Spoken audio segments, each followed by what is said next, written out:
বন্ধুগণ নমস্কার। প্রথমে অনুরোধ করব আপনারা আমার এই চ্যানেলটি সাবস্ক্রাইব করবেন। স্বাধীন নোবেল প্রাইজ প্রেসিডেন্ট ডোনাল্ড ট্রাম্পের হাতছাড়া হয়ে গেল। আজকে নোবেল পিস প্রাইজ ঘোষণা হওয়ার কথা ছিল। দেখা গেল নরওয়ের নোবেল কমিটি ডোনাল্ড ট্রাম্পকে পিস প্রাইজ কিন্তু দেয়নি। যদিও শেষ মুহূর্তে গাজা ইসরায়েলের একটা সন্ধি হয়েছে, কিন্তু ডোনাল্ড ট্রাম্পের বহু আকাঙ্ক্ষিত নোবেল প্রাইজ এবছরের মতো তার হাতছাড়া হয়ে গেল।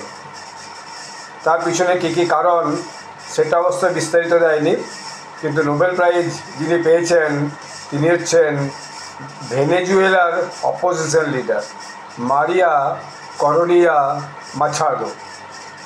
কারণ তিনি ভেনেজুয়েলায় যে গণতন্ত্র ফিরিয়ে আনা, সেই গণতন্ত্র ফিরিয়ে আনার লড়াইয়ে যে ভূমিকাটা পালন করেছেন, সেটাই হচ্ছে তাকে পিস প্রাইজ দেওয়ার সবচেয়ে বড় কারণ বলে নোবেল কমিটির পক্ষ থেকে বলা হয়েছে।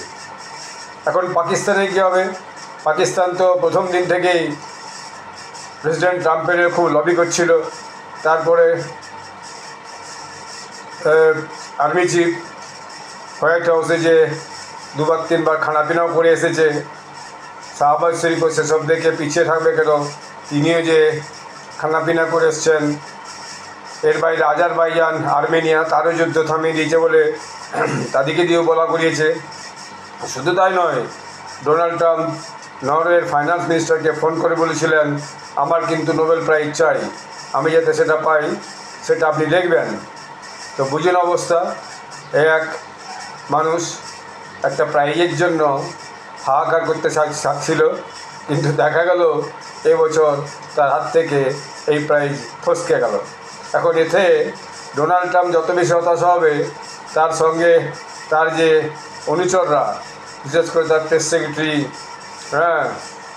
তিনি, তারপর তার যে আরও আশপাশে যে সমস্ত তাবেদার আছে, তারাও যারা ঘোষণা করছিল যে নোবেল প্রাইজ তো ডোনাল্ড ট্রাম্প পেয়ে গেছেন, তো তাদেরই বা কী হবে, সেটাই হচ্ছে এখন সবচেয়ে বড় প্রশ্ন।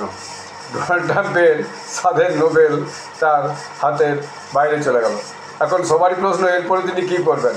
নরওয়ের উপরই বা কী ধরনের অ্যাকশন নেবেন, কত ট্যারিফ হবেন, বা ইউরোপিয়ান ইউনিয়নের উপরে, নরওয়ে তো ইউরোপিয়ান ইউনিয়নের সদস্য, আর ভেনেজুয়েলার উপরেই বা কত ট্যারিফ হবেন, এবং এরপর তার যে বক্তব্যগুলো, সেই বক্তব্যগুলো কী বেরোয় সেটা দেখার জন্যেই সারা পৃথিবী মানুষ অপেক্ষা করছে।